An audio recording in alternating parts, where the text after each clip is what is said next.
शिव रात में घर पहुंचता है तो ममता जी पूछती हैं, कहाँ थे शिव आप? तो शिव झूठ बोलते हुए कहता है, माँ साहब हम समीर के साथ थे।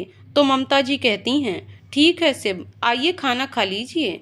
तो शिव चुपचाप बैठ जाता है। खाने के बाद शिव अपने कमरे में चला जाता है। ममता जी शिव के लिए दूध लेके जा ही रही होती हैं कि राजवीर जी बुला लेते हैं। तो ममता जी कहती हैं, गौरी आप शिव को दूध दे आइए। तो गौरी दूध देने उसे रूम में जाती है। वहां जाकर देखती है, वहां कोई नहीं था। तो गौरी दूध का गिलास रखकर जाने लगती है कि तभी शिव बाथरूम से नहाकर अपने बालों को पोंछता हुआ निकलता है। उसने शर्ट नहीं पहनी थी, जिससे उसकी बॉडी साफ साफ दिख रही थी, जिसे देख गौरी का दिल जोर जोर से धड़कने लगता है।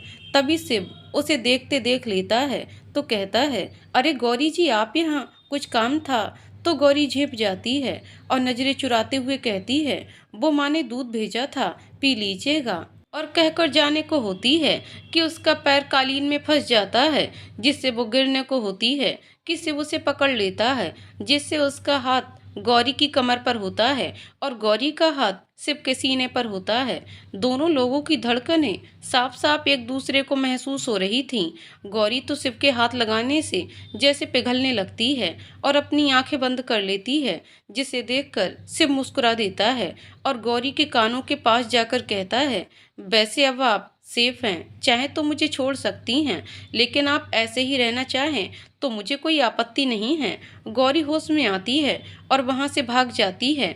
उसे भागता देख शिव एक बार फिर मुस्कुरा देता है और मन में कहता है, सोचा था आपसे दूर रहूंगा, लेकिन आपका एहसास आपसे दूर होने ही नहीं दे रहा। उधर गौरी अपने कमरे में आती है। उसका दिल अभी भी जोर से धड़क रहा होता है। उसकी समझ नहीं आ रहा था कि ये क्या है। वो शिव के बारे में सोचते सोचते ही सो जाती है। अगले दिन कॉलेज में शिव कैंटीन में बैठा अपने आगे के प्लान के बारे में सोच रहा होता है कि पीछे से आवाज आती है, मैंने सुना है तू राजवंशियों के नौकर का बेटा है। शिव पीछे मुड़कर देखता है तो राहुल होता है, जिसे शिव ने पिछले साल बॉक्सिंग में हराया था। तब से राहुल शिव से चिढ़ता है तो शिव बोलता है, तुझे क्या दिक्कत है?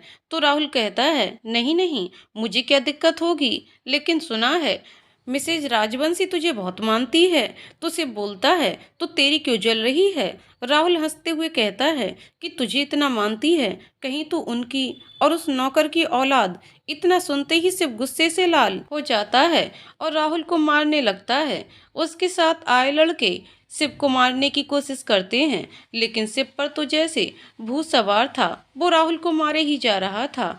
ये सुन गौरी और समीर भागे भागे आते हैं। दोनों शिव को ऐसे देखकर हैरान थे। उन लोगों ने शिव का ये रूप कभी नहीं देखा था। वो इस समय सचमुच भगवान शिव का रौद्र अवतार लग रहा था। किसी की हिम्मत नहीं हो रही थी उसके पास जाने की। राहुल की हालत खराब हो चुकी थी, लेकिन शिव फिर भी उसे मारे जा रहा था। तभी शिव एक रॉड लेकर राहुल को मारने ही जा रहा होता है कि गौरी चिल्लाती है, शिव। तो शिव रुक जाता है। गौरी कहती है, शिव बस कीजिए, मर जाएगा वो। तो शिव थोड़ा शांत हो राहुल के पास जाता है और उससे कहता है, अगली बार अगर मेरे माँ साहब के बारे में कुछ कहा ना तो ये हाथ रुकेगा नहीं। इतना बोल वो रॉड फेंक देता है, लेकिन अभी भी किसी की हिम्मत नहीं हो रही थी कि शिव के पास जाए। तो शिव वहां से चला जाता है। कुछ देर बाद वो थोड़ा शांत होता है तो समीर उसके पास जाता है और पूछता है, क्या हुआ? तो शिव कुछ नहीं कहता। तब समीर जोर देते हुए पूछता है तो शिव उसे सारी बात बताता है, जिसे सुन समीर भी गुस्से में आ जाता है। कुछ देर बाद दोनों घर आ जाते हैं। दोनों शिव के रूम में बात कर ही रहे होते हैं कि राजवीर जी चिल्लाते हुए आते हैं, शिव शिव। तो ममता जी भागती हुई आती हैं और पूछती हैं, क्या हुआ, क्यों चिल्ला रहे हैं? तो राजवीर जी कुछ नहीं बताते और पूछते हैं, शिव कहाँ है? तभी शिव नीचे आता है तो राजवीर जी पूछते हैं, आज कॉलेज में क्या हुआ था शिव? ये सुनकर सब बाहर आ जाते हैं। दादी पूछती हैं, क्या बात है राजवीर, क्यों चिल्ला रहा है शिव पर?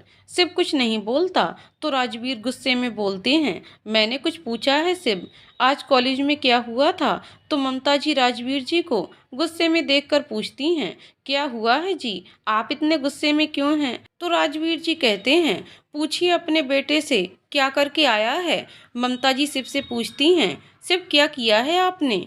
सिर्फ कुछ नहीं बोलता। तो राजवीर जी कहते हैं, मारपीट करके आया है आपका लड़का, और जिसे इसने मारा है वो इस वक्त हॉस्पिटल में है, और जानती हो इसने किसे मारा है? राजवीर जी कहते हैं, चौधरी के लड़के को।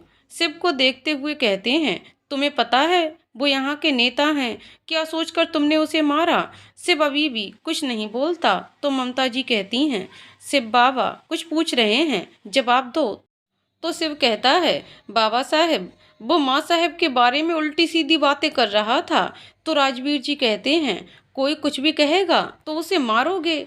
तो शिव हल्के गुस्से से कहता है, हाँ, उस हर इंसान को मार दूंगा जो माँ साहब के बारे में बकवास करेगा। उसका गुस्सा देखकर एक पल को राजवीर जी भी डर जाते हैं।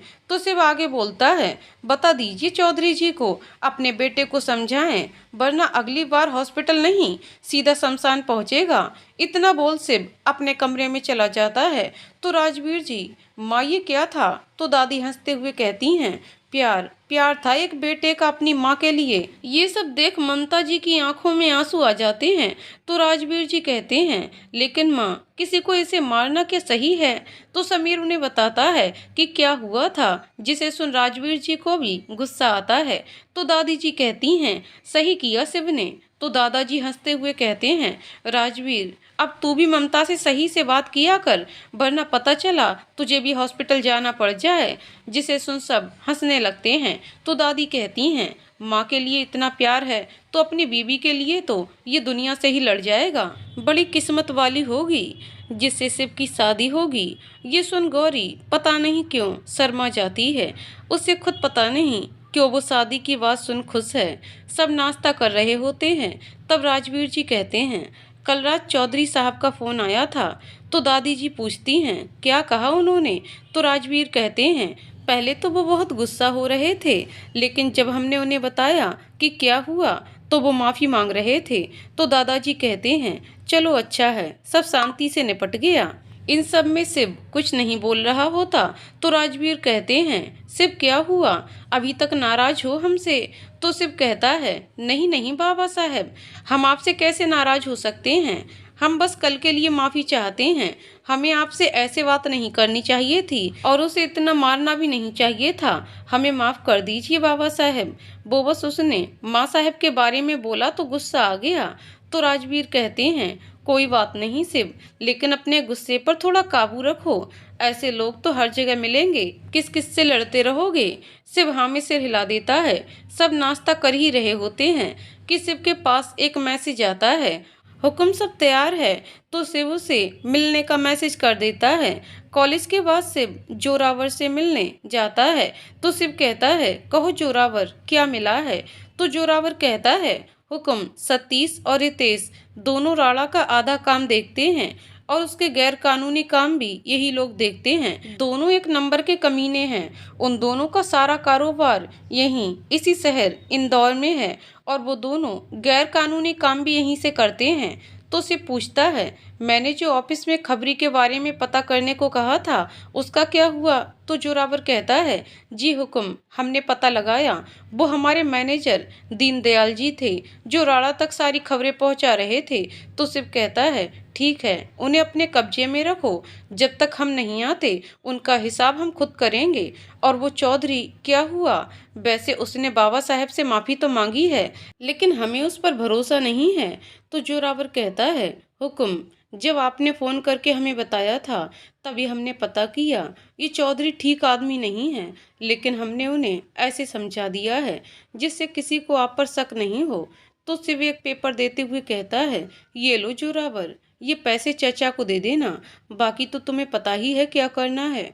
तब जोरावर पूछता है, हुक्म, आपने इन दोनों की कुंडली क्यों निकलवाई है? तो शिव कहता है, इन्हें वही दर्द देने के लिए जो इन्होंने हमारे परिवार को दिया है। इन्हें तो हम खुद सजा देंगे, और ऐसी सजा देंगे कि इनकी 7 पुश्तें भी याद रखेंगी। अब शुरू होगा राणा की तबाही का मंजर। शिव घर वापस आकर आगे के बारे में सोचने लगता है, और मन में कहता है, तुम दोनों के लिए कल का सूरज तबाही लाएगा। अगले दिन से ही शिव सतीश और रितेश के गैर कानूनी जगह को खत्म करने लगता है। वो रात में सबके सोने के बाद जाता, काम करता, और सुबह होने तक वापस आ जाता। ऐसे ही दिन बीतते गए। इधर कॉलेज में आए दिन कोई ना कोई लड़की शिव को प्रपोज करती रहती, जिसे देख गौरी जल उठती थी। शिव उन्हें रिजेक्ट कर देता। एक दिन फिर कोई लड़की शिव को प्रपोज करती है, जिसे देख गौरी गुस्सा हो जाती है और रोशनी से कहती है, ये लड़कियों को कोई काम नहीं है, जिसे देखो मुंह उठाए चलता है। Shiv I love you. Shiv मैं तुम्हारे लिए अपनी जान भी दे सकती हूँ। ब्ला ब्ला। तो रोशनी सब जान के भी अनजान बनते हुए, तो इससे तुझे क्या, तू तो उसे पसंद भी नहीं करती, तो क्यों तुझे इतना फर्क पड़ रहा है। तो गौरी कहती है, मुझे क्या, उसे जो करना है वो करे, और गुस्से से उठकर वहां से चली जाती है। तो रोशनी उसे जाते हुए देखती है। तुम चाहे कितना भी मना कर लो, प्यार तो तुम्हें भी है शिव से, बस मानना नहीं चाहती। पीछे खड़ा रोहित ये सुन गुस्से से वहां से चला जाता है और मन ही मन कहता है, नहीं गौरी, तुम सिर्फ मेरी हो, मैं तुम्हें अपना बनाकर ही रहूंगा। और ये सिर्फ तुम्हारी किस्मत हर बार अच्छी नहीं हो सकती। मनाली में मैं तुम्हें मारना चाहता था, लेकिन तुम बच गए। राहुल को भड़काकर तुम्हें कॉलेज से निकलवाना चाहा, तुम फिर बच गए। लेकिन अब मैं तुम्हें छोड़कर गौरी को अपना बनाने पर फोकस करूंगा। एक बार वो मेरी हो जाए तो फिर तुम चाह कर भी कुछ नहीं कर पाओगे। और फिर कुछ सोच शैतानी हंसी हंस वहां से चला जाता है। अगले दिन कॉलेज के कैंटीन में बैठी गौरी और उसके दोस्त बैठे बातें कर रहे होते हैं कि रोहित कहता है, यार बहुत दिन हो गए हम लोग क्लब नहीं गए, क्यों ना आज हम सब क्लब चलें। तो गौरी कहती है, मेरा मन नहीं है, तुम लोग जाओ। तो रोहित कहता है, ऐसे कैसे मन नहीं है, तुम्हारे लिए ही तो जाना है। तो गौरी चौंक कर पूछती है, मतलब। तो रोहित बात बदलते हुए कहता है, अरे मेरा मतलब है आजकल तुम उदास रहती हो, तो तुम्हारा मूड भी ठीक हो जाएगा। बहुत कहने पर गौरी तैयार हो जाती है जाने के लिए, जिस पे रोहित हल्की सी शैतानी हंसी हंस देता है, जिसे सिर्फ देख लेता है। उसे कुछ ठीक नहीं लग रहा था। शाम को गौरी ममता जी से जाने की परमिशन मांगती है, जिस पे ममता जी कहती हैं, ठीक है, शिव को भी साथ ले जाओ और लेट नहीं होना। तो ये सुन गौरी खुश हो जाती है और शिव की तरफ देखने लगती है। तो शिव बिना उसकी तरफ देखे कहता है, नहीं माँ साहब, हम नहीं जाना चाहते, हमारी तबीयत कुछ ठीक नहीं लग रही है। तो ममता जी पूछती हैं, क्या हुआ शिव, आप तो ठीक हैं। तो शिव कहता है, हाँ माँ, हम बिल्कुल ठीक हैं, बस सिर दर्द हो रहा था, आराम करेंगे तो ठीक हो जाएंगे। ये सुन गौरी को अच्छा नहीं लगता और बेमन से वो चली जाती है। क्लब में भी उसका मन शिव के ना आने से नहीं लग रहा था। तो रोशनी पूछती है, क्या हुआ, तेरा मूड क्यों खराब है। तो गौरी कहती है, कुछ नहीं, बस ऐसे ही। तो रोशनी कहती है, कहीं शिव के ना आने की वजह से तो नहीं। तब गौरी कहती है, ऐसा कुछ नहीं है, तू ना फालतू सोचना बंद कर। और वहां से उठकर बार काउंटर पर चली जाती है। सबको बिजी देख रोहित अपना प्लान शुरू करता है। वो गौरी के जूस में नशीली दवा मिलाकर गौरी के पास जाता हुआ कहता है, क्या हुआ गौरी, तुम कुछ ठीक नहीं लग रही हो, लो जूस पियो, क्योंकि तुम तो ड्रिंक करती नहीं हो। गौरी का ध्यान शिव पर था, जिससे वो बिना कुछ सोचे समझे जूस पी लेती है। जिसे जूस पीता देख रोहित शैतानी हंसी हंस देता है और खुश हो जाता है कि उसका प्लान कामयाब हो रहा है। इधर से क्लब तो नहीं गया, लेकिन उसे रह रहकर बेचैनी हो रही थी। उसे कुछ ठीक नहीं लग रहा था। उसे समझ ही नहीं आ रहा था कि क्या ठीक नहीं है, लेकिन वो इस तरफ ध्यान ना दे अपने काम में लग जाता है। उधर गौरी को अब हल्का नशा होने लगा था। उसे ऐसे देख रोहित मुस्कुरा देता है और मन में कहता है, आज तुम्हें मेरा होने से कोई नहीं रोक सकता। वो गौरी को एक कमरे में ले जाता है। गौरी उसे कमरे में ले जाता देखकर पूछती है, तो मुझे यहाँ क्यों लाए हो रोहित। तो रोहित हंसते हुए कहता है, गौरी, मैं तुमसे बहुत प्यार करता हूँ और तुम्हें अपना बनाना चाहता हूँ। ये सुन गौरी रोहित को एक थप्पड़ मारती है और कहती है, दिमाग तो ठीक है तुम्हारा, ये क्या बकवास कर रहे हो। तो रोहित गुस्से से गौरी को पकड़कर कहता है, दिमाग ठीक है मेरा, मैं तुमसे बहुत प्यार करता हूँ, लेकिन वो सिर्फ हमेशा हमारे बीच आ जाता है, लेकिन आज हमारे बीच कोई नहीं आएगा। ये बोल वो गौरी के साथ जबरदस्ती करने की कोशिश करने लगता है। वो उसे किस करने की कोशिश कर ही रहा होता है कि तभी दरवाजा खुलता है, जहाँ शिव और बाकी सब खड़े थे। ये देख रोहित डर जाता है और झूठ बोलने लगता है, मैंने कुछ नहीं किया, वो तो गौरी ही मुझसे लिपट रही थी। इतना सुन शिव रोहित को बुरी तरह मारने लगता है। गौरी शौक और नशे के कारण बेहोश होने लगती है तो शिव उसे तुरंत अपनी बाहों में उठाता है और गुस्से से रोहित की तरफ देखता हुआ कहता है, तूने मुझे मनाली में मारने की कोशिश की, मैं कुछ नहीं बोला। राहुल को भड़काकर मुझे कॉलेज से निकलवाना चाहा, मैंने कुछ नहीं बोला। लेकिन आज तूने जो हरकत की है उसके लिए तुझे ऐसी सजा दूंगा कि तुझे अपने पैदा होने पर भी अफसोस होगा। जिसे सुन सब हैरान हो जाते हैं। समीर रोहित को पुलिस के हवाले कर देता है। सिर्फ गौरी को घर ले आता है तो गौरी को बेहोश देखकर सब परेशान हो जाते हैं। शिव उसे रूम में लाता है तो डॉक्टर साहब आकर चेक करते हैं और कहते हैं, घबराने की कोई बात नहीं है, शॉक्ड हो जाने के कारण बेहोश हो गई हैं, कुछ ही देर में होश आ जाएगा। शिव नीचे आता है तो ममता जी पूछती हैं, शिव क्या हुआ गौरी को, वो बेहोश कैसे हो गई? तो शिव उन्हें सब बताता है। जिसे सुन सब हैरान होते हैं तो राजवीर जी कहते हैं, शेखावत साहब का बेटा ऐसा निकलेगा, हमने नहीं सोचा था। तभी शेखावत जी अंदर आते हुए, हमें माफ कर दीजिए राजवीर साहब, हमसे गलती हो गई, शायद हमारे संस्कार में ही कोई कमी रह गई होगी, वो जो ऐसा निकल गया, हम समझाएंगे उसे। दरअसल वो गौरी को पसंद करता है, उसको पाने के चक्कर में उसने ये सब किया। अगर हमें उसने बताया होता तो हम आपसे बात कर उसका रिश्ता कर देते, लेकिन उसने तो हमें कहीं मुंह दिखाने के लायक ही नहीं छोड़ा। कुछ रुककर शेखावत जी बोलते हैं, अभी भी देर नहीं हुई है, अगर आप सबकी सहमति हो तो। इससे आगे शेखावत कुछ बोलते उससे पहले शिव की गुस्से भरी आवाज आती है, खबरदार शेखावत, अगर तुमने अपनी गंदी जुबान से गौरी जी का नाम भी लिया तो उसे ऐसे बात करता देख सब हैरान थे। शिव नीचे आता हुआ किसी राजा से कम नहीं लग रहा था, जो कि बहुत गुस्से में था। उसका ओरा ही ऐसा था कि जब वो आके बैठा तो शेखावत जी ना चाहते हुए ही खड़े हो गए। शिव कहता है, बैठ जाइए शेखावत साहब, अभी तो आपसे बहुत कुछ कहना है। शेखावत जी बैठते हुए कहते हैं, ये हम बड़े लोगों का मामला है, तुम इसके बीच में बोलने वाले कौन होते हो? तो राजवीर जी कहते हैं, बेटा आप अंदर। वो इतना ही बोल पाते कि शिव बोलता है, नहीं बाबा साहब, इनके बेटे ने हमारे घर की इज्जत पर हाथ डाला है, जवाब तो देना पड़ेगा। शेखावत की तरफ मुड़कर कहता है, हाँ तो शेखावत जी, क्या कह रहे थे आप कि आपके संस्कार देने में गलती हुई?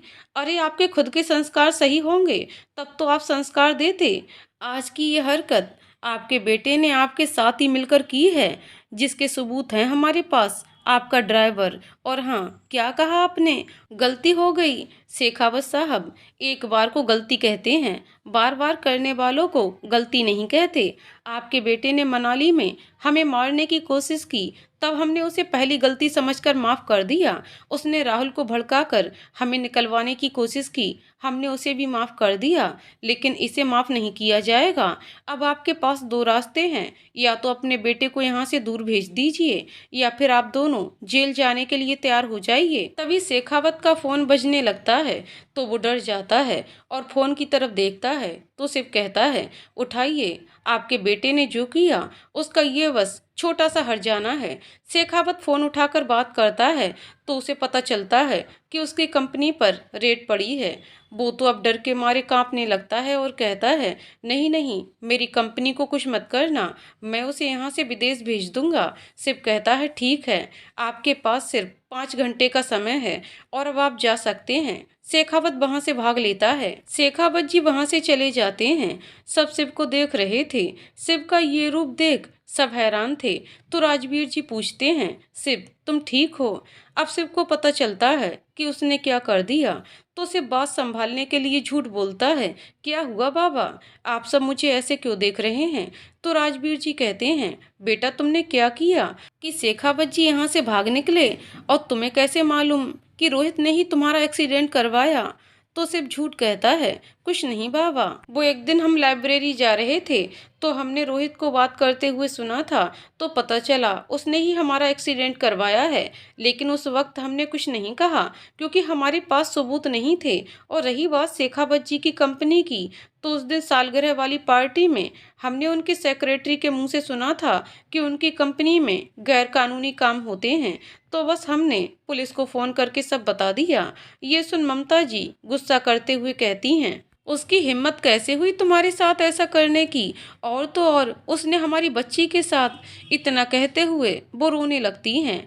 तो शिव उनके पास जाता है और कहता है, माँ साहब अब आप क्यों रो रही हैं? अब सब ठीक है, देखिए मुझे कुछ नहीं हुआ और गौरी भी सेफ है। अब रात बहुत हो गई है, आप सब जाकर सो जाइए, मैं एक बार गौरी को देख कर आता हूँ। सब सोने चले जाते हैं और शिव गौरी के कमरे में जाता है तो देखता है उसे होश आ चुका था और वो एकटक दीवार को देख रही थी। शिव उसके पास जाता है और उसके कंधे पर हाथ रखता है तो गौरी डर जाती है। तो शिव कहता है, मैं हूँ शिव। शिव को देखते ही गौरी उसके गले लग जाती है और रोने लगती है। शिव एक पल को तो चौंक जाता है, फिर खुद को संभालते हुए उसे चुप कराने लगता है। गौरी रोते हुए कहती है, शिव हम बहुत डर गए थे, हमें लगा और कहकर रोने लगती है। फिर कहती है, हमें घिन आ रही है शिव, अपने शरीर से। उसने मुझे जहाँ जहाँ छुआ था, मन कर रहा है उस हिस्से को काट कर फेंक दूं। तो शिव कहता है, चुप हो जाइए गौरी, कुछ नहीं हुआ, हमने उसे पुलिस के हवाले कर दिया, अब वो कभी भी आपको परेशान नहीं कर पाएगा। तो गौरी कहती है, लेकिन शिव अगर तुम वक्त पर नहीं आते तो हमारे साथ पता नहीं क्या हो जाता। तो शिव कहता है, ऐसे कैसे नहीं आता, तुम्हें जब भी जरूरत होगी मैं हमेशा तुम्हारे पास आ जाऊंगा। दोनों ऐसे ही गले लगे रहते हैं। दोनों को आज बहुत सुकून मिल रहा था। गौरी शिव की बाहों में अपने आप को सेफ फील कर रही थी। शिव उसके बालों को सहलाता रहा।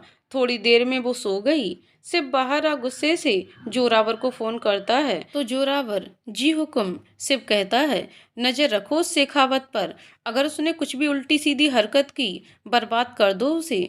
जोरावर जी हुक्म बोलकर फोन रख देता है। शिव को आज रात नींद नहीं आ रही थी। उसे बार बार गौरी का डरा हुआ चेहरा याद आ रहा था, लेकिन वहीं कोई और भी था जिसकी नींद उड़ी हुई थी। वो कोई और नहीं, सतीश और रितेश थे। सतीश अपने आदमी से कैसे हुआ ये सब और कौन कर रहा है? राणा जी को पता चला तो जानते हो ना क्या होगा।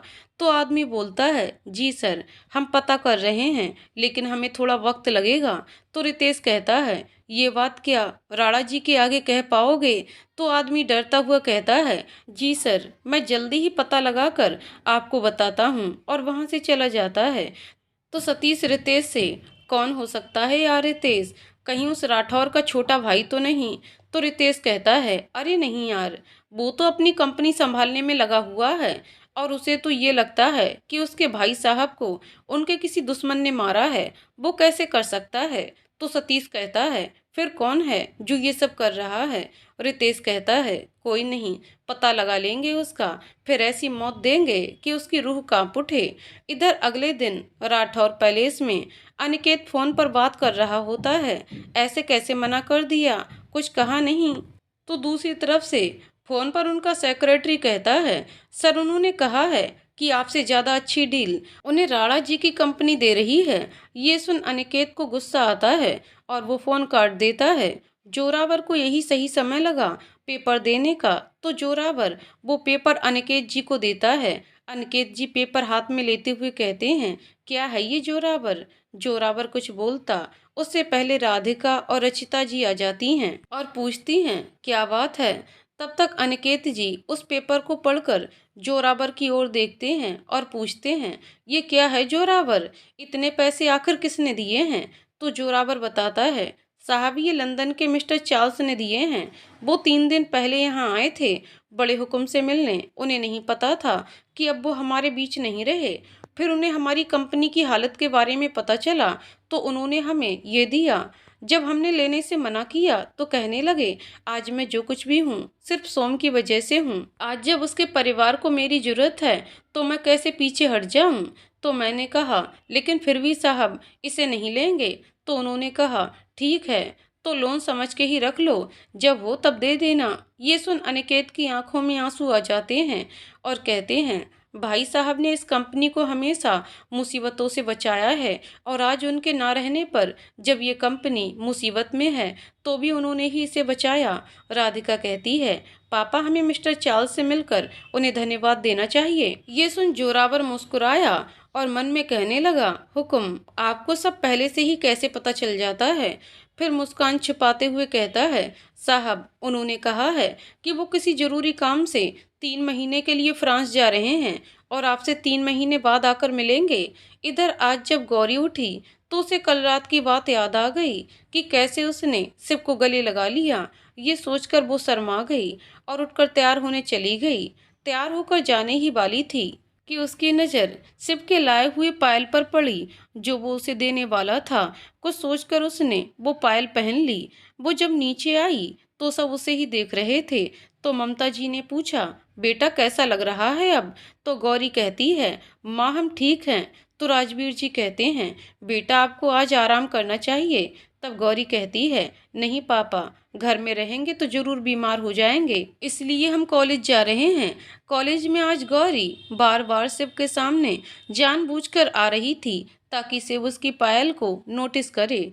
शिव भी समझ जाता है लेकिन कुछ नहीं कहता और वहां से चला जाता है, जिसे देख गौरी को अच्छा नहीं लगता है। रोशनी काफी देर से ये चीज नोटिस कर रही होती है तो पूछती है, क्या हुआ गौरी, तुम ठीक तो हो? और वैसे ये पायल कहाँ से ली, बड़ी अच्छी हैं। तो गौरी गुस्से से, कुछ नहीं हुआ है मुझे। जिसे ये पूछना चाहिए था उसने तो पूछा नहीं, अब क्या फायदा पहनने का। तो रोशनी मन ही मन मुस्कुराते हुए कहती है, क्या बात कर रही है गौरी, किसने क्या नहीं पूछा, क्या नहीं देखा? तो गौरी कुछ नहीं कहती और पैर पटक कर वहां से चली जाती है। उसे जाते देख रोशनी कहती है, प्यार तो तुम्हें भी हो गया है गौरी, बस ये देखना है कि तुम कब इसे समझती हो। शाम को जब शिव घर आता है तो देखता है राजवीर जी और अमित परेशान हैं तो शिव पूछता है, क्या हुआ बाबा साहब, आप परेशान क्यों हैं? राजवीर उसे इन सब में नहीं पढ़ने देना चाहते थे तो कहते हैं, कुछ नहीं बेटा, बस ऑफिस की कुछ टेंशन है। लेकिन शिव को समझ में आ जाता है कि जरूर कुछ बात है तो वो अमित से पूछता है, भैया क्या बात है, आप लोग जरूर कुछ छिपा रहे हैं। अमित कुछ बोलने वाला होता है कि राजवीर बीच में ही कहते हैं, कहा ना शिव कुछ नहीं है। तो शिव कहता है, बाबा आप मुझे अपना बेटा कहते हैं लेकिन अपनी परेशानी नहीं बताना चाहते। तो ना चाहते हुए भी वो बताते हैं कि बेटा हमने तनेजा जी की कंपनी को माल सप्लाई किया था जिसका पेमेंट वो देने से मना कर रहे हैं और कह रहे हैं माल में गड़बड़ी थी इसलिए हम पेमेंट नहीं करेंगे। आज जब हम बात करने गए तो इतना बोलकर वो चुप हो जाते हैं। तो उसे पूछता है, तो क्या बाबा? तब अमित बताता है, जब हम उनसे बात करने गए तो उन्होंने बाबा को धमकी दी कि तुम्हारे परिवार में तो बहुत लोग हैं, पता नहीं कब क्या हो जाए। इतना सुन शिव की आंखें गुस्से से लाल हो गईं, लेकिन खुद को संभालता है।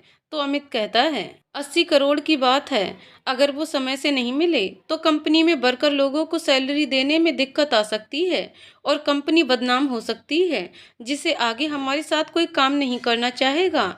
तो शिव राजवीर जी के पैरों के पास बैठकर कहता है, बस इतनी सी बात है बाबा साहब, ठीक है, कल शाम 5 बजे तक आपको पेमेंट हो जाएगी और तनेजा जी आपसे माफ़ी भी मांगेंगे। तो राजवीर जी कहते हैं, नहीं, हम तुम्हें इन सब में नहीं पढ़ने देना चाहते। तो शिव कहता है, बाबा मैं आपका बेटे जैसा हूँ ना, तो एक कोशिश तो हमें करने दीजिए। तो राजवीर कहते हैं, ठीक है, लेकिन अगर पेमेंट नहीं मिली तो तुम उनसे बहस नहीं करोगे। शिव ठीक है बोलकर वहां से चला जाता है। अपने कमरे में आकर जोरावर को फोन लगाता है और बोलता है, ये तनेजा के बारे में जरा पता करो, किस खेत की मूली है। जोरावर जी हुक्म कहकर फोन काट देता है। अगले दिन तनेजा अपने ऑफिस में बैठा होता है। उसे रिसेप्शनिस्ट का फोन आता है कि सर कोई शिव आपसे मिलना चाहते हैं। तो वो कहता है, पूछो उन्हें क्या काम है हमसे। तो वो बोलती है कि एआर कंपनी के पेमेंट के बारे में आपसे बात करना चाहते हैं। तनेजा कहता है, ठीक है भेजो उसे, और सेक्रेटरी की तरफ मुड़कर कहता है, ये शिव राजवीर का क्या लगता है? तो वो कहता है, सर वो राजवीर जी के नौकर का बेटा है। तो तनेजा हंसते हुए कहता है, तो अब उसका नौकर पैसे लेने आया है, ठीक है, अब की बार राजवीर को अच्छे से समझाना पड़ेगा। ये बोलकर वो अपने आदमियों को इंतजार करने को कहता है कि जैसे ही हम इशारा करें वो उसे मारना शुरू कर दें। सिर्फ तनेजा के केबिन में आता है। उसका ओरा ही ऐसा था कि ना चाहते हुए भी तनेजा खड़ा हो जाता है। शिव आकर चेयर पर बैठ जाता है और कहता है, तनेजा जी मैं यहाँ आपसे पेमेंट के बारे में बात करने आया हूँ। देखिए ये तो गलत बात है ना, कि आपने माल लिया और पेमेंट नहीं कर रहे हैं। आज शाम 5 बजे तक पेमेंट कर दें तो सही होगा, इससे हमारी कंपनी बदनाम होने से बच जाएगी। इतना बोलकर सिर्फ वहाँ से जाने लगता है कि तनेजा कहने लगता है, तूने कह दिया और हम मान लें। लगता है राजवीर ने बताया नहीं कि हमने उसे क्या कहा था। इतना सुन शिव का पारा हाई हो जाता है। वो मुड़कर वापस बैठ जाता है। उसकी आंखों में गुस्सा देखकर तनेजा भी डर जाता है कि तभी शिव बोलता है, पता है क्या कहा था तूने? तूने उन्हें धमकी दी थी कि तू सबको खत्म कर देगा। तुझे क्या लगा कि इतना सुनते ही वो डर जाएंगे? तो मैं बताता हूँ डर किसे कहते हैं। देख, मुझे पता है कि तूने मुझे मारने के लिए अपने आदमी बाहर खड़े किए हैं। वो तो मेरा कुछ नहीं बिगाड़ पाएंगे, लेकिन तूने अगर शाम 5 बजे तक पेमेंट नहीं की तो 5 बजकर 1 मिनट पर तुझे एक फ़ोन आएगा कि सर, हमारे गोडाउन में आग लग गई है सर। तू वहां जाकर देखेगा कि सब कुछ जलकर राख हो चुका है। वहां का जायजा ले ही रहा होगा कि 7 बजे तेरे पास एक और फ़ोन आएगा कि सर, हमारे सारे होटलों पर रेड पड़ी है, उन्हें सील कर दिया गया है। तू वहां जाएगा कि इतना सुनकर अब तनेजा थोड़ा डरने लगा था, लेकिन अपने डर को छिपाते हुए कहता है, तेरी इतनी हिम्मत कि तू मुझे धमकी दे रहा है? तो सिर्फ गुस्से से कहता है, मुझे बीच में टोकने वाले लोग बिल्कुल पसंद नहीं हैं। जब मैं बोलूं तो तू चुप रहे।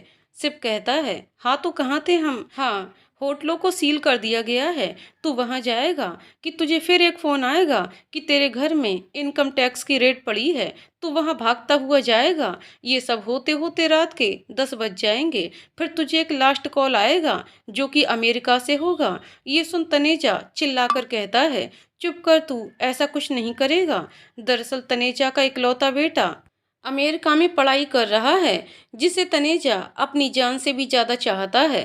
कहकर तनेजा अपने बेटे को फोन करने लगता है तो सिर्फ कहता है, अभी वो फोन नहीं उठाएगा, नहा रहा है ना, बाद में कर लेना। तो तनेजा कहता है, तुम ऐसा कुछ नहीं करोगे? तो सिर्फ कहता है, मैं ऐसा कुछ नहीं करूँगा तब जब तुम शाम 5 बजे तक पूरी पेमेंट के साथ बाबा को सॉरी बोलोगे। इतना बोल वहां से जाने लगता है कि रुक कर कहता है, और हाँ, इस बारे में बाबा को नहीं पता चलना चाहिए, और वहां से चला जाता है। उसके जाते ही तनेजा फिर से अपने लड़के को फोन करता है तो अब की बार फोन उठता है तो तनेजा कहता है, कहाँ हो तुम? तो उसका लड़का कहता है, मैं नहा रहा था पापा। क्यों, क्या हुआ पापा? ये सुन तनेजा के तो मानो पैरों तले से जमीन ही नहीं रही। वो फोन काट देता है और धम से अपनी चेयर पर बैठ जाता है। तो उसका सेक्रेटरी कहता है, सर, ये सिर्फ कोई आम आदमी नहीं लगता, भलाई इसी में है कि हम लोग पेमेंट कर दें। तनेजा भी कहता है, तुम सही कह रहे हो, तुरंत 80 करोड़ का इंतजाम करो और राजवीर जी को दे दो, और हाँ, उनसे माफ़ी भी मांग लेना मेरी तरफ से। शाम को जब शिव घर आया तो सब खुश लग रहे थे। शिव जानकर भी अनजान बनते हुए पूछता है, क्या हुआ बाबा साहेब, आप सब बहुत खुश लग रहे हैं? तो राजवीर जी बताते हैं कि आज दोपहर में तनेजा जी के सेक्रेटरी का फ़ोन आया था। उन्होंने हमारी पूरी पेमेंट कर दी है और तनेजा जी की तरफ से माफ़ी भी मांगी है। तो शिव कहता है, ये तो अच्छा है ना बाबा।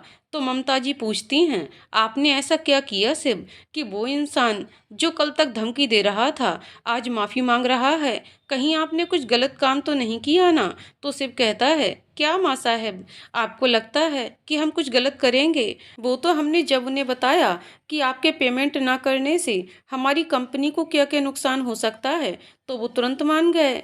ये कहकर वो अपने कमरे में चला जाता है। अगले दिन सब साथ बैठे होते हैं तो रोशनी कहती है, यार चलना शॉपिंग करने चलते हैं। तो राज कहता है, अरे यार तू कितनी शॉपिंग करती है? तो रोशनी कहती है, तो तेरा क्या जाता है, तेरे पैसे की तो नहीं करती ना। तो गौरी उन दोनों की लड़ाई शुरू होता देख कहती है, ठीक है चलो हम सब चलते हैं और कुछ खा भी लेंगे, बहुत भूख लग रही है। तो समीर और शिव भी चल देते हैं। इधर सतीश और रितेश के आदमी को पता चल जाता है कि कौन ये सब कर रहा है। तो सतीश कहता है, कौन है इन सब के पीछे? तो वो आदमी कहता है, सर कोई शिव नाम का लड़का है, माँ बाप नहीं है, स्कॉलरशिप से पढ़ाई करता है। तो रितेश कहता है, एक कॉलेज में पढ़ने वाले की हमसे क्या दुश्मनी होगी? तो सतीश कहता है, होगा कोई समाज का रक्षक बनने वाला, उसे भगवान के पास पहुंचाने का इंतजाम करो। तो वो आदमी कहता है, जी सर, और चला जाता है। इधर सब लोग शॉपिंग मॉल पहुंचते हैं तो शिव कहता है, तुम लोग चलो, मैं कार पार्क करके आता हूँ। तो समीर कहता है चल मैं भी चलता हूँ ना। तो शिव कहता है अरे कुछ नहीं होगा, तू जा मैं आता हूँ। सब लोग चले जाते हैं। वहीं कुछ दूर एक कार में 5 लोग बैठे शिव के अकेले होने का इंतजार कर रहे थे। वो जैसे ही देखते हैं कि शिव अकेला है, वो लोग कार से उतरकर उसके पास जाने लगते हैं। वो लोग कहते हैं क्या बात है लड़के, आजकल बहुत समाज सेवी बनने का भूत चढ़ा है तेरे ऊपर। तो शिव कहता है कौन हो तुम लोग और मेरा रास्ता क्यों रोक रहे हो। तो उनमें से एक आदमी कहता है रास्ते में तो तू आया है हमारे, और अब हम हटाएंगे तुझे रास्ते से। ये कह वो लोग शिव पर हमला करने लगते हैं। इधर गौरी को कुछ अच्छा नहीं लग रहा है। वो बेचैन है कि शिव क्यों नहीं आया अभी तक। तो रोशनी पूछती है क्या हुआ गौरी, तू कुछ खोई खोई सी लग रही है। तो गौरी कहती है कुछ नहीं बस ऐसे ही। और समीर से पूछती है शिव कहाँ है। तो समीर कहता है कार पार्क करने गया है, अभी आता होगा।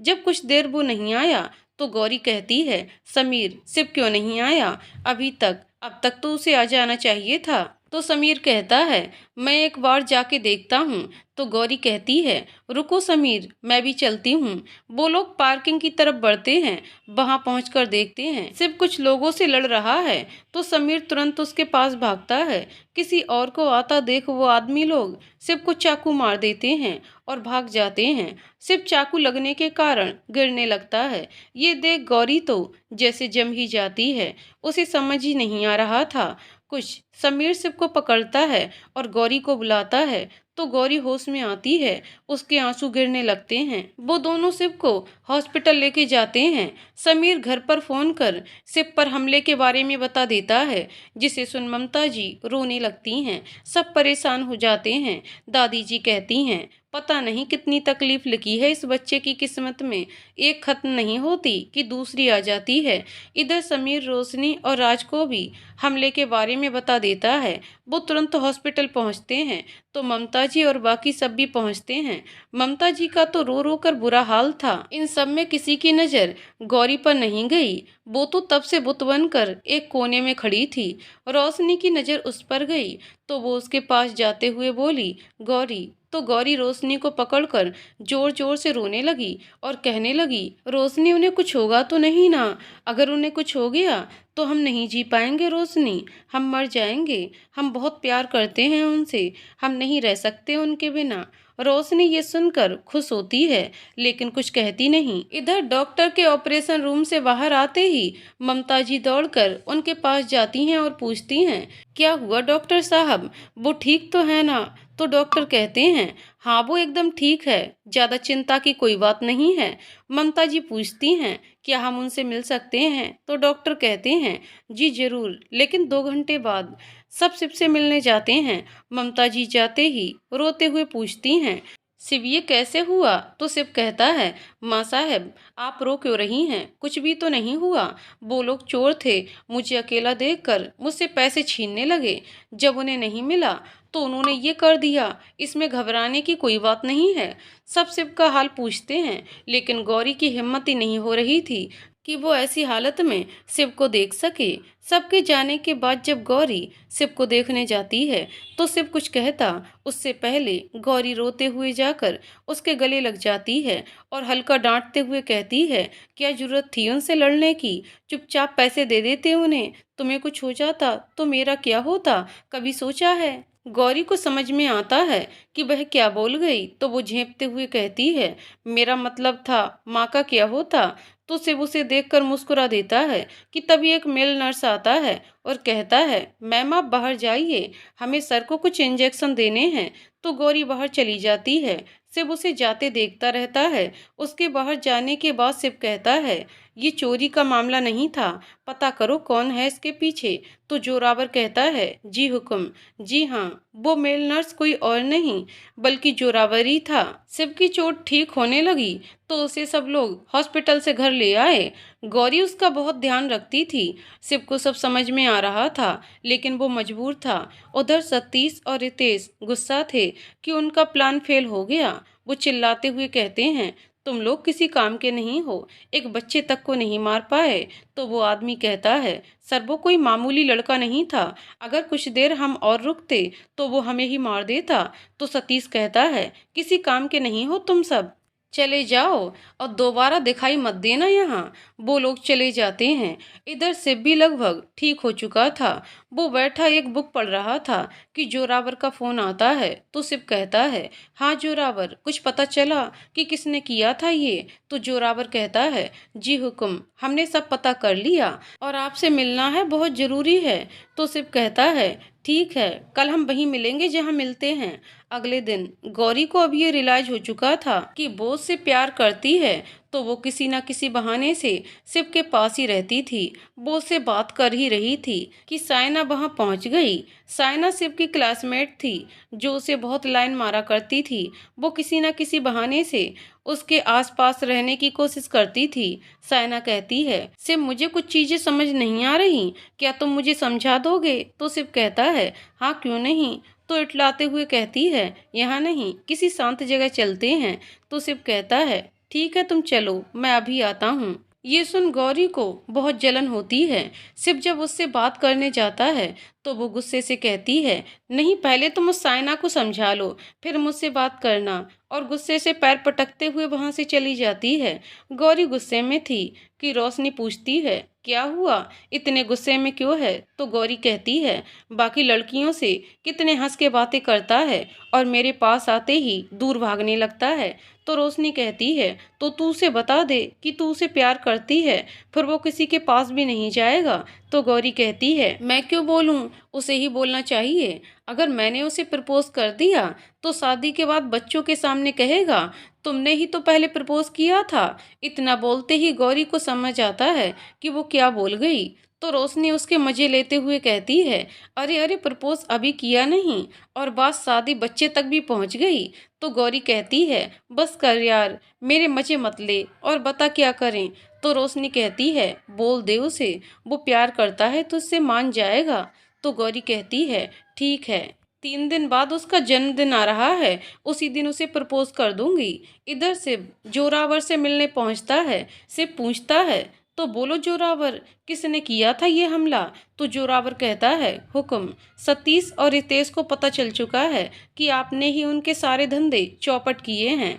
ये सुन शिव घबरा जाता है और पूछता है, क्या पता चल गया उन्हें? तो जोरावर कहता है, हुक्म, घबराने की बात नहीं है, उन्हें राजवंशियों के बारे में कुछ नहीं पता है। उन्हें लगता है कि आप एक नौकर के बेटे हैं जिसका कोई नहीं है। तो शिव अभी भी थोड़ा चिंता में होता है। तो जोरावर पूछता है, हुक्म, क्या हुआ, आप क्या सोच रहे हैं?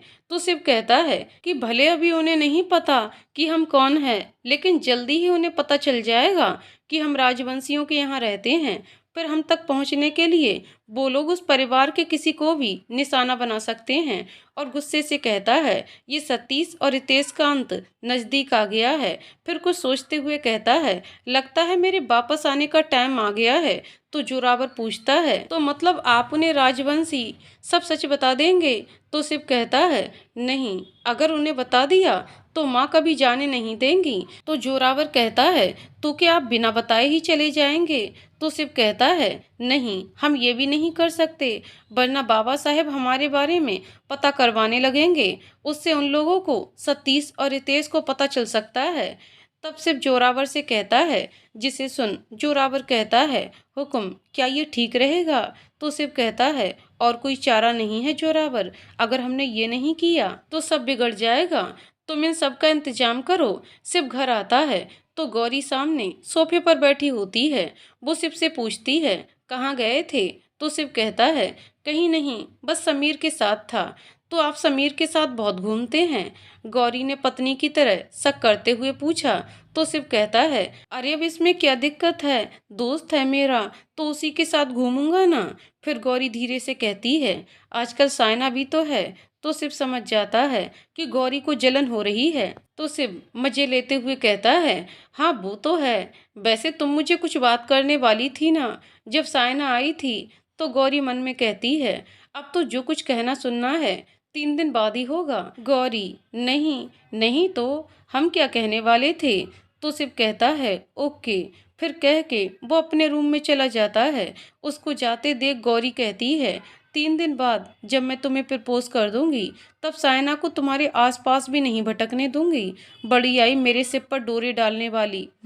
3 दिन बाद आज शिव का जन्मदिन था। सुबह से ही ममता जी पूजा पाठ में लगी थीं। जब शिव आया तो ममता जी ने उसे जन्मदिन की बधाई दी और कहने लगी, भगवान आपको सारी खुशियां दे शिव। शिव सबके पैर छूता है तो दादी कहती हैं, क्यों शिव, आज का क्या प्लान है? तो शिव कहता है, कुछ नहीं दादी, बस हम अब साथ में और रात का खाना बाहर खाने चलेंगे। तो दादी कहती हैं, क्या शिव, तुम कब से अपने दादाजी की तरह बोरिंग हो गए? तो दादाजी चिढ़कर कहते हैं, तुम जब देखो मेरे ही पीछे पड़ी रहती हो। तो शिव हंसते हुए कहता है, अच्छा ठीक है, आज के दिन तो आप दोनों मत लड़ो। तो दादाजी कहते हैं, मैं कहाँ लड़ता हूँ, ये तुम्हारी दादी ही मुझसे लड़ती रहती है। सब नाश्ता कर अपने अपने काम पर चले जाते हैं। आज गौरी कुछ ज्यादा ही सच के जा रही थी। गौरी शिव से कहती है, हैप्पी बर्थडे शिव। तो शिव कहता है, थैंक यू। फिर कहता है, अच्छा तो चलो बताओ कहाँ है मेरा गिफ्ट? तो गौरी कहती है, अच्छा अब गिफ्ट भी चाहिए तुम्हें? तो शिव कहता है, हाँ और क्या।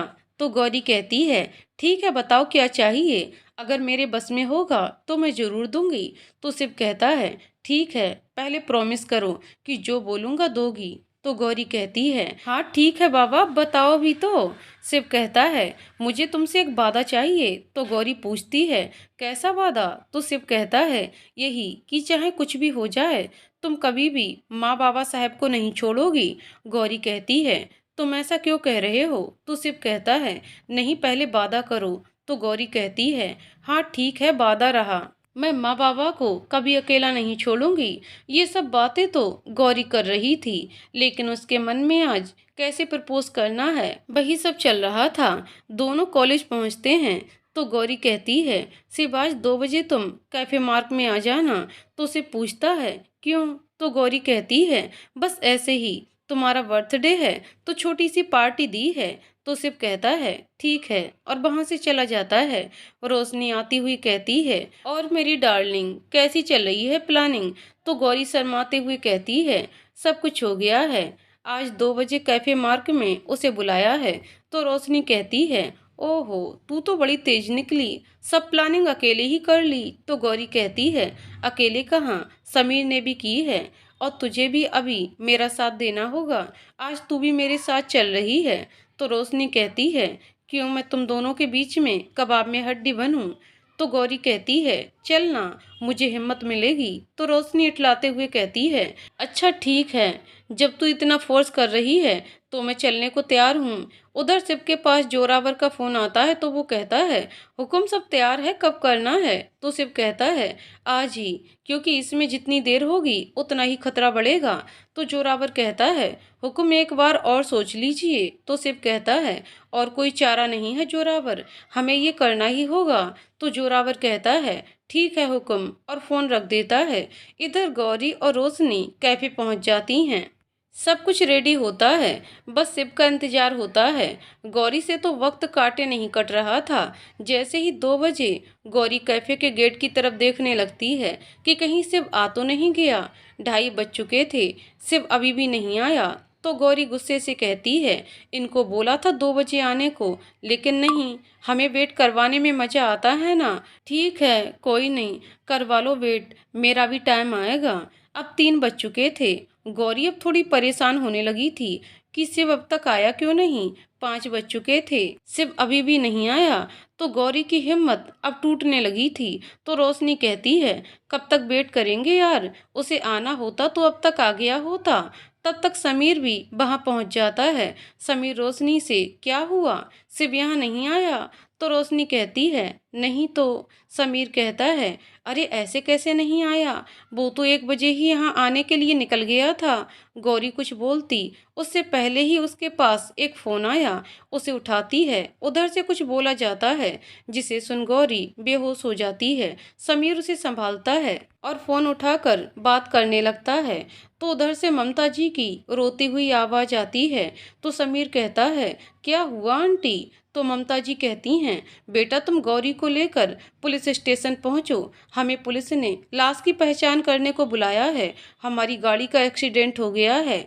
समीर ये सुनकर हैरान हो जाता है क्योंकि वो गाड़ी और कोई नहीं बल्कि शिव ही लेकर जा रहा था। समीर खुद को संभालते हुए कहता है, जी आंटी हम पहुंच रहे हैं।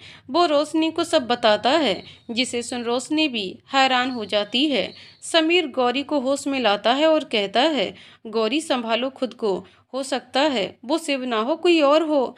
गौरी के आंसू तो रुकने का नाम ही नहीं ले रहे थे, तो समीर उसे किसी तरह पुलिस स्टेशन ले जाता है, जहां ममता और राजवीर समेत पूरा परिवार होता है। वहां इंस्पेक्टर आते हुए कहते हैं, जी हमने आपको एक लाश को पहचानने के लिए बुलाया है। जी आपकी गाड़ी का एक्सीडेंट किसी लॉरी से हुआ, जिसमें लॉरी वाला तो भाग गया, लेकिन आपकी गाड़ी में जो था वही मर गया।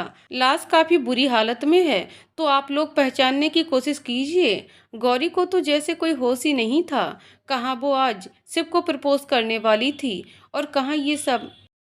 ममता जी की तो हालत और भी खराब थी। राजवीर जी उन्हें संभाल रहे थे। सब लाश के पास जाते हैं और जैसे ही कपड़ा उठाते हैं, ममता जी तो देखकर बेहोश हो जाती हैं।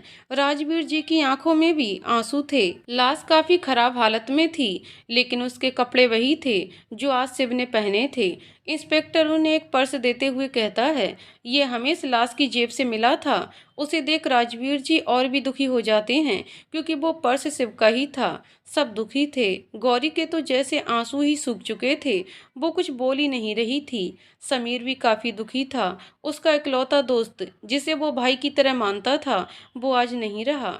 सब उसे घर लाते हैं। राजवीर जी उसका अंतिम संस्कार करते हैं। ममता जी के आंसू तो रुकने का नाम ही नहीं ले रहे थे।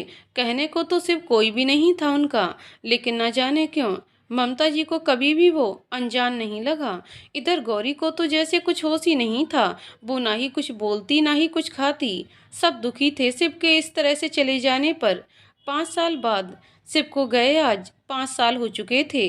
कोई भी शिव को भूल नहीं पाया था, लेकिन सब खुश होने का दिखावा करते थे। सुबह नाश्ते की टेबल पर गौरी आकर बैठती है और पूछती है, पापा कहाँ हैं आज फिर लेट। तभी राजवीर जी की आवाज़ आती है, नहीं नहीं हम आ गए। और आके चुपचाप नाश्ता करने बैठ जाते हैं। तो गौरी उन्हें घूर कर देखती है। तो राजवीर जी कहते हैं, क्या हुआ, ऐसे क्यों घूर रही हो। तो अमित बोलता है, वो इसलिए पापा क्योंकि आडवाणी वाली डील के पेपर अभी तक रेडी नहीं किए। तो राजवीर हकलाते हुए कहते हैं, वो मैं करने ही वाला था, लेकिन ध्यान से उतर गया। तो गौरी कहती है, आप आजकल कुछ ज़्यादा ही चीज़ें भूलने लगे हैं। मुझे जल्दी से पेपर रेडी करके ऑफिस में चाहिए, और आज शहर के बिजनेसमैन्स की मीटिंग है, आप जाना भूलिएगा मत। तो ममता जी कहती हैं, अच्छा हो गया आप लोगों का, तो नाश्ता कर लीजिए। सब नाश्ता करने लगते हैं। तो अमित कहता है, पापा वो मैं सोच रहा था कि बीएस ग्रुप ऑफ कंपनी को एक बिजनेस कोलैब के लिए प्रपोजल दें। तो राजवीर जी कहते हैं, लेकिन मैंने तो सुना है वो लोग किसी के साथ कोलैब नहीं करते हैं। तो अमित कहता है, पर एक बार ट्राई करने में क्या जाता है। तो राजवीर कहते हैं, ठीक है, लेकिन मानना पड़ेगा उनके सीईओ को। जो कंपनी आज से 5 साल पहले नीलामी के कगार पर थी, आज वो कंपनी देश के टॉप 10 कंपनियों में से एक है। वैसे नाम क्या था उसका। राजवीर ध्यान से सोचते हुए कहते हैं। तो गौरी कहती है, ध्रुव सिंह राठौर। तो राजवीर कहते हैं, हाँ भाई कमाल का आदमी है, इतनी तरक्की और सुना है मीडिया से नहीं मिलता, और गुस्सा भी बहुत आता है। ऐसे में क्या वो हमारे प्रपोजल को मानेंगे। तो गौरी कहती है, प्रपोजल देना हमारा काम है और हम पूरी कोशिश करेंगे कि वो मान जाएं। अच्छा हम चलते हैं, हमें लेट हो रहा है, एक मीटिंग के लिए जाना है। इतना कह वहाँ से चली जाती है। तो दादी जी कहती हैं, लगता ही नहीं ये वही गौरी है जो हमेशा हंसती मुस्कुराती रहती थी, पर शिव के जाने के बाद से तो जैसे हंसना ही भूल गई है। दरअसल शिव के जाने के कुछ दिन बाद ही सबको ये पता चल गया था कि गौरी शिव को पसंद करती थी। वो शिव को भूल ही नहीं पा रही थी। तो राजवीर जी ने उसे एमबीए करने के लिए लंदन भेज दिया, ये सोचकर कि शायद वहाँ जाकर सब भूल जाए, लेकिन गौरी कुछ नहीं भूली, बल्कि उसका प्यार शिव के लिए और भी गहरा होता गया। वहाँ से आकर उसने अपने आप को पूरी तरह से काम में झोंक दिया, जिसकी वजह से कंपनी भी तरक्की करने लगी। उधर गौरी फोन पर, रोशनी कहाँ हो तुम, पेपर रेडी हैं। रोशनी भी अपना एमबीए खत्म करके गौरी के ही साथ काम करने लगी थी। वो उसकी सेक्रेटरी है अब। तो रोशनी कहती है, हाँ रेडी हैं हम, सीधे चौहान जी के ऑफिस में सामने मिलते हैं। ठीक है, गौरी कहती है, कहकर फोन काट देती है और चौहान जी की कंपनी चली जाती है। वहीं उसे रोशनी मिल जाती है। दोनों कंपनी के अंदर जाते हैं। गौरी अब ज्यादा बोलती मुस्कुराती नहीं थी, बस काम पर ध्यान देती थी और कुछ नहीं। वो दोनों मीटिंग हॉल में पहुंचते हैं, जहां चौहान जी उनका वेट कर रहे होते हैं। गौरी आते ही अपनी प्रेजेंटेशन देने लगती है, जिसे देख चौहान जी बहुत खुश होते हैं और डील साइन करने लगते हैं। गौरी वहां से तुरंत निकल जाती है कार में। रोशनी चलो, ये डील तो साइन हो गई। गौरी बस हम में जवाब देती है और कुछ नहीं बोलती। दोनों ऑफिस आते हैं और अपने काम में लग जाते हैं। इधर चौहान जी को गौरी इतनी पसंद आ जाती है कि वो अपने घर की बहू बनाने के सपने देखने लगते हैं। वो राजवीर जी से इस बारे में बात करते हैं तो राजवीर जी कहते हैं कि चौहान जी हम गौरी से पूछकर बताएंगे, लेकिन मन ही मन वो जानते थे कि गौरी मना कर देगी, क्योंकि वो अभी भी शिव को भूल नहीं पाई है। तो वो रोशनी से इस बारे में बात करने की सोचते हैं और उसके पास चले जाते हैं। रोशनी, अरे अंकल आप क्यों आए, हमें बुला लिया होता। तो राजवीर कहते हैं, नहीं हम कोई काम से नहीं आए, बल्कि हम तो तुमसे एक मदद मांगने के लिए आए हैं। तो रोशनी कहती है, क्या बात है अंकल, आप कुछ परेशान लग रहे हैं। तो राजवीर जी कहते हैं, आज चौहान जी का फोन आया था, वो गौरी का हाथ मांग रहे थे अपने बेटे के लिए। तो रोशनी सुनकर कहती है, अंकल आप तो जानते हैं कि। तो राजवीर कहते हैं, हाँ हम जानते हैं, लेकिन बेटा जिंदगी यादों के सहारे तो नहीं काटी जा सकती ना। सिर्फ अब वापस नहीं आ सकता, तो उसे भी आगे बढ़ना चाहिए ना। तुम ही बताओ, क्या मैं गलत कह रहा हूँ। तो रोशनी कहती है, नहीं अंकल, लेकिन आप तो जानते ही हैं कि गौरी के सामने शादी की बात करो तो वो कितना गुस्सा हो जाती है। तो राजवीर जी कहते हैं, हम जानते हैं बेटा, इसीलिए हम चाहते हैं कि तुम उससे बात करो, तुम कहोगी तो वो जरूर सुनेगी। तो रोशनी कहती है, ठीक है अंकल, हम बात करते हैं उससे। शाम में सब वर्कर्स की छुट्टी हो जाती है। तो रोशनी कहती है, क्या यार गौरी कितना काम करेगी, चलना कुछ खाने चलते हैं। तो गौरी कहती है, नहीं रोशनी, ये काम जरूरी है, इसे खत्म करके चलते हैं। तो रोशनी उसकी फाइल बंद करते हुए कहती है, नहीं अब चल। तो गौरी भी मुस्कुराते हुए चल देती है। वो दोनों एक रेस्टोरेंट में जाते हैं और खाने के लिए ऑर्डर करते हैं। गौरी चुपचाप शीशे के बाहर देखे जा रही थी। उसे देख रोशनी कहती है, गौरी क्या हाल बना लिया है तुमने अपना, ना तुम अब पहले जैसे बात करती हो ना ही हंसती हो। ऐसे जिंदगी नहीं चलेगी गौरी, तुम्हें सिर्फ को भूलकर आगे बढ़ना होगा। तो गौरी कहती है, पापा ने तुमसे ये सब कहने को बोला है। तो रोशनी कहती है, तो क्या गलत कहते हैं अंकल, उन्हें भी चिंता होती है तेरी। तो गौरी कहती है, तो क्या करूं तू बता, मैं शिव को भूल नहीं पा रही हूँ रोशनी, मैं तो इतनी मजबूर हूँ कि मर भी नहीं सकती, उससे वादा जो किया था। गौरी रोने लगती है। तो रोशनी कहती है, मुझे पता है गौरी कि शिव को भूलना तेरे लिए आसान नहीं है, लेकिन इस तरह तो जिंदगी नहीं चलेगी ना। तो गौरी बात बदलने के इरादे से कहती है, अच्छा मेरी छोड़, तू बता तू क्यों नहीं कर रही है शादी, राज नहीं मान रहा है क्या। दरअसल इन 5 सालों में राज ने भी रोशनी को प्रपोज कर दिया था, जिसमें उसकी मदद गौरी ने की थी, क्योंकि वो नहीं चाहती थी कि जो दर्द वो सह रही है वो दर्द रोशनी भी सहे। लेकिन रोशनी ने राज से साफ साफ कह दिया कि वो शादी सिर्फ गौरी की शादी के बाद ही करेगी, जिसे समझते हुए राज ने भी कहा कि वो वेट करेगा। तो रोशनी कहती है, कहाँ यार, उसे तो अपने काम से ही फुर्सत नहीं है, महाराज आज भी किसी मीटिंग के लिए शहर से बाहर गए हैं। तो गौरी कहती है, अच्छा इसीलिए तू मुझे अपने साथ लाई है खाने। तो रोशनी कहती है, ऐसा कुछ नहीं है। दोनों हंसने लगते हैं। गौरी रात में घर पहुंचती है तो ममता जी कहती हैं, बेटा चलो खाना खा लो।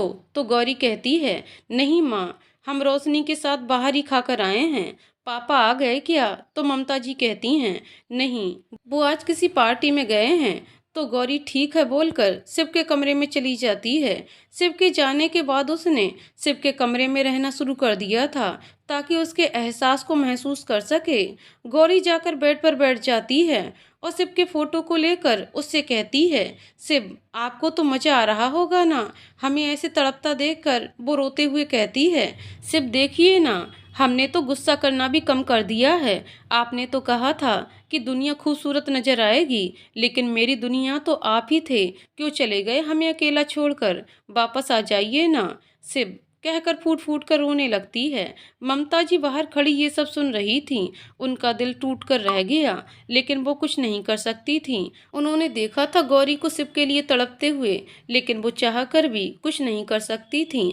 वो मन में कहती हैं, शिव आप क्यों चले गए ऐसे? गौरी टूट रही है आपके बिना। इतना कह वो रोने लगती हैं। इधर राजवीर जी पार्टी में सबसे मिल रहे होते हैं। इन 5 सालों में कंपनी ने काफी अच्छा नाम कमा लिया था। सब लोग राजवीर जी की इज्जत करते थे। राजवीर जी सबसे मिलकर बातें कर ही रहे होते हैं कि पीछे से आवाज आती है, कैसे हैं राजवीर जी? राजवीर जी पीछे मुड़कर देखते हैं तो वो कोई और नहीं तनेजा जी होते हैं। तनेजा जी राजवीर जी के पास आकर उनसे हाथ मिलाते हैं और कहते हैं, बड़े दिनों बाद आपसे मुलाकात हुई। वैसे हम अपने किए की माफ़ी फिर से मांगना चाहते हैं। तो राजवीर जी कहते हैं, अरे कोई बात नहीं। इतना कह तनेजा जी राजवीर जी के आगे पीछे देखने लगते हैं। उन्हें ऐसे देखता देख राजवीर जी पूछते हैं, क्या हुआ तनेजा जी, आप किसे खोज रहे हैं? तो तनेजा जी कहते हैं, जी आपका बेटा नहीं आया? तो राजवीर जी कहते हैं, आया है ना। तो अमित की ओर इशारा करते हुए कहते हैं, वो देखिए। तो तनेजा जी कहते हैं, अरे ये नहीं, वो आपका दूसरा लड़का, क्या नाम था उसका? हाँ शिव, वो नहीं आया आपके साथ? दरअसल शिव के उन्हें धमकाने के बाद वो इतना डर गए थे कि अपने बेटे के पास लंदन चले गए, जिसके कारण उन्हें शिव की मौत के बारे में नहीं पता चला। तो राजवीर जी थोड़े मायूस होते हुए कहते हैं, जी वो तो 5 साल पहले ही एक कार एक्सीडेंट में चल बसा। ये सुन तनेजा को विश्वास नहीं होता, तो वो पूछता है, क्या ये कब हुआ? तो राजवीर उन्हें सब बताते हैं। तो तनेजा जी कहते हैं, यकीन नहीं होता, उसके जैसा लड़का नहीं रहा। तो राजवीर जी पूछते हैं, आप कहना क्या चाहते हैं? तो तनेजा जी कहते हैं, मेरा मतलब उसके जैसा तेज दिमाग वाला लड़का आखिर कैसे मर गया? उसी की वजह से तो आपसे कोई बैर नहीं लेता। तो राजवीर जी को कुछ समझ नहीं आता, तो वो तनेजा जी से पूछते हैं कि आप क्या कह रहे हैं, हमें कुछ समझ नहीं आ रहा। तो तनेजा जी कहते हैं, क्या मतलब आपको कुछ नहीं पता? तो राजवीर जी कहते हैं, क्या नहीं पता? तो तनेजा जी कहते हैं, मतलब चौधरी और शेखावत जी के साथ हुआ, आप नहीं जानते?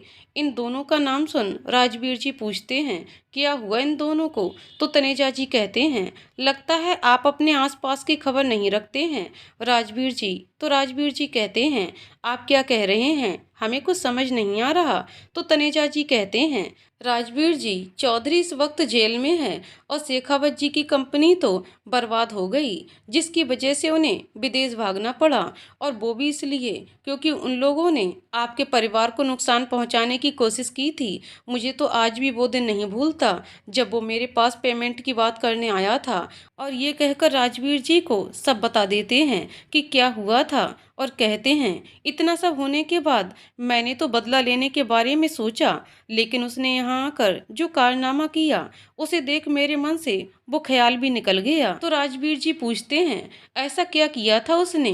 तो तनेजा जी कहते हैं, राजवीर जी शायद आपको नहीं मालूम, लेकिन यहाँ आया हर इंसान शिव को जानता है। वो कहते हैं, आज से 5 साल पहले इसी पार्टी में उसने शेखावत को यहीं खड़े खड़े बर्बाद कर दिया था। 5 साल पहले उस दिन भी यही पार्टी चल रही थी। तभी शिव गुस्से से शेखावत के पास आकर कहता है, तुम्हारी हिम्मत कैसे हुई दोबारा राजवंशियों की तरफ आंख उठाकर देखने की? मैंने तुमसे कहा था ना कि दोबारा ऐसा कुछ मत करना, लेकिन तुम नहीं माने। अब भुगतो। ये कह उसने किसी को फोन मिलाया और बात करके रख दिया। इधर शेखावत के पास फोन पे फोन आने लगे। उसकी कंपनी पूरी तरह से बर्बाद हो चुकी थी। वो शिव के पैरों पे गिरकर माफी मांगने लगा। तो शिव ने कहा, गलती की माफी एक बार ही मिलती है। इतना कह वो सबको देखने लगा और उसकी नजरों का ताप ऐसा था कि वहां खड़े हर इंसान को उसने डरने पर मजबूर कर दिया था। शिव तेज आवाज में कहता है, आज से सबको सीख मिल चुकी होगी। कोई भी अगर राजवंशियों की तरफ आंख उठाकर देखेगा तो उसे पहले मुझसे भिड़ना होगा, मैं रहूं या ना रहूं। कोई भी अगर राजवंशी परिवार की तरफ गलत नज़र डालेगा तो मैं उसे बर्बाद कर दूंगा। इतना बता तनेजा जी कहते हैं, इसीलिए आप लोगों से कोई भी बैर नहीं लेता।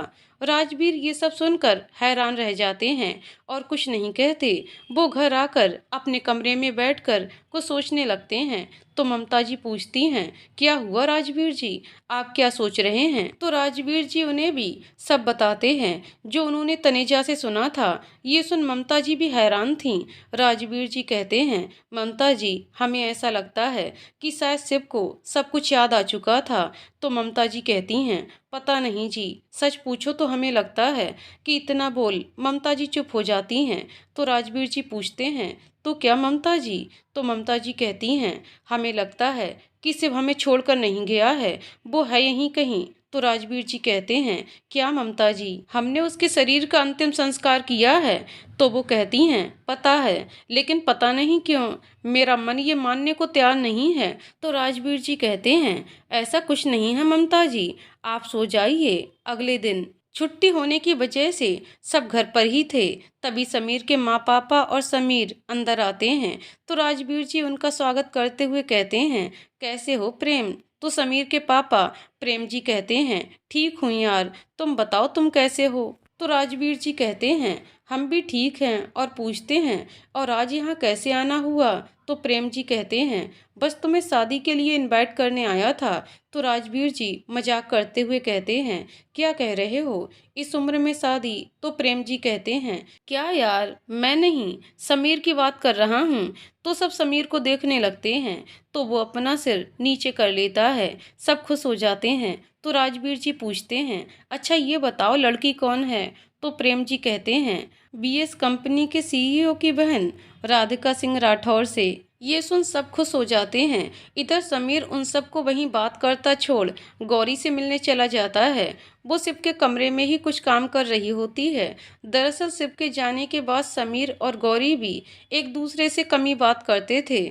आखिर दोनों ही की जिंदगी में शिव की अहमियत बहुत थी। समीर कमरे में आकर बैठता हुआ कहता है, और गौरी क्या चल रहा है? तो गौरी कहती है, कुछ नहीं, तुम बताओ आज यहाँ कैसे आना हुआ? तो समीर कहता है, बस सबको इनवाइट करने आया था, दरअसल मैं शादी कर रहा हूँ। ये सुन गौरी खुशी से कहती है, क्या सच में? और उसे मुबारकबाद देती है। समीर उसके चेहरे पर नकली हंसी देखकर कहता है, गौरी किसे झूठ बोल रही हो, मुझसे या अपने आप से? तो गौरी चुप हो जाती है। तब समीर कहता है, गौरी शिव के जाने का दुख मुझे भी है, लेकिन उसके जाने से जिंदगी तो नहीं रुक जाएगी ना। वो ऊपर से तुम्हें ऐसे देख कितना दुखी हो रहा होगा। गौरी उसकी खातिर ही उसे भूलकर लाइफ में आगे बढ़ो। तो गौरी हल्के आंसू लिए हुए कहती है, मैं नहीं भूल पा रही हूँ शिव को समीर। जब भी उसे भूलने की कोशिश करती हूँ ऐसा लगता है जैसे मेरी जान निकल रही हो। वो मेरी आदत बन चुका है जिसे मैं चाह कर भी नहीं छुड़ा पा रही हूँ। तो समीर उसे ऐसे देख बात बदल कर कहता है, अच्छा ये सब छोड़ो, तुम्हें मेरी शादी में 10 दिन पहले आना होगा। तो गौरी पूछती है, वैसे कहाँ है शादी? तो समीर कहता है, जोधपुर में, वो राधिका के दादाजी का पुश्तैनी महल है, वहीं पर। तो गौरी कहती है, लेकिन तुमने बताया नहीं, तुम कैसे मिले उससे? तो समीर शर्मा कर कहता है, एक मीटिंग के सिलसिले में मिलते थे, फिर मिलते ही रहे, और बस दिल से आवाज़ निकली कि यही है वो जो तेरे लिए बनी है, और बस हमें उन्हें शादी के लिए पूछ लिया। तो गौरी कहती है, वाह क्या बात है समीर, तुम तो छिपे रुस्तम निकले। तो समीर हंस देता है और वहां से जाते हुए कहता है, वैसे अगले महीने 10 तारीख को निकलना है, याद रखना। ये बोल वो वहां से चला जाता है। आगे की कहानी अगले वीडियो में। तो दोस्तों आपको कहानी कैसी लगी कमेंट करके जरूर बताइएगा। कहानी पसंद आई हो तो वीडियो को लाइक शेयर करें और चैनल को सब्सक्राइब करें। कहानी को पूरा सुनने के लिए बहुत बहुत धन्यवाद दोस्तों।